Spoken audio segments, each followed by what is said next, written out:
headed to the doctor to get my blood work done before my surgery to make sure that I am not anemic or my levels are not too low, so that I don't have to have a blood transfusion for my surgery, which is in another week. Suffering through this fibroid, I'm going to have it removed.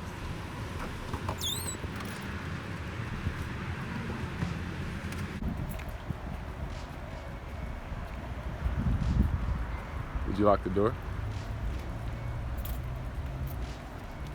I don't think so.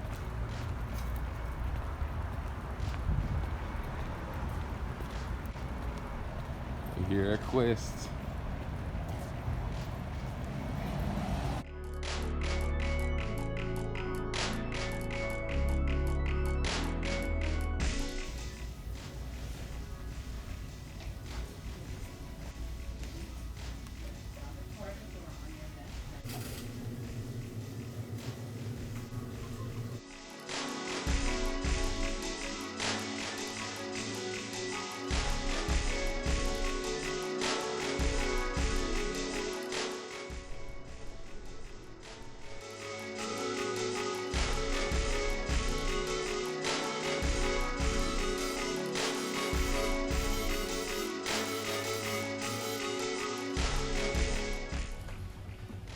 Today I had my blood work done to see if I am still anemic.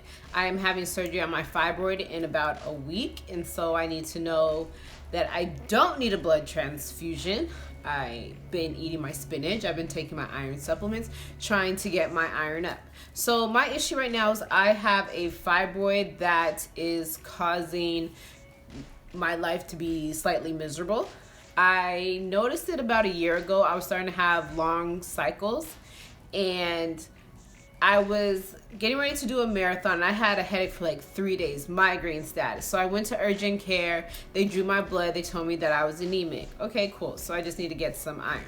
But based on my symptoms that I was having with these long periods, feeling fatigued, tired, achy bones, headaches, I thought, okay, well, maybe I have a fibroid. So I went to my doctor and I told her, I was like, listen, I think I have a fibroid. And she sent me to get an ultrasound, and sure enough, I had a fibroid. And a lot of women, their fibroids don't bother them. They don't have any symptoms. But I was starting to get more and more symptoms as the months progressed. And so I had the ultrasound, but in March of 2017, I had a cycle for, I would say 2 months straight. It was over 54 days. That was the last of my calendar that I remember. It was 54 days. And I was getting married in July, and I was like, okay, I gotta get this cycle to stop because I'm getting ready to get married and we're going on our honeymoon, and I don't need this death flow of blood to ruin all of that. And so I had some surgery done over the summer. I think it was called like a polymectomy. I don't really remember the name, but that didn't do anything to help my cycle. They gave me some medications, and I found out later that this medication makes you gain weight. And I'm like, okay, I need to find another doctor. So I went to another doctor, and I talked to my cousin, who was also a retired OBGYN, and she said that at this rate, I'm going to need surgery. So I decided, okay, listen, let me have the surgery and see if I see some relief. But my concern is my fertility.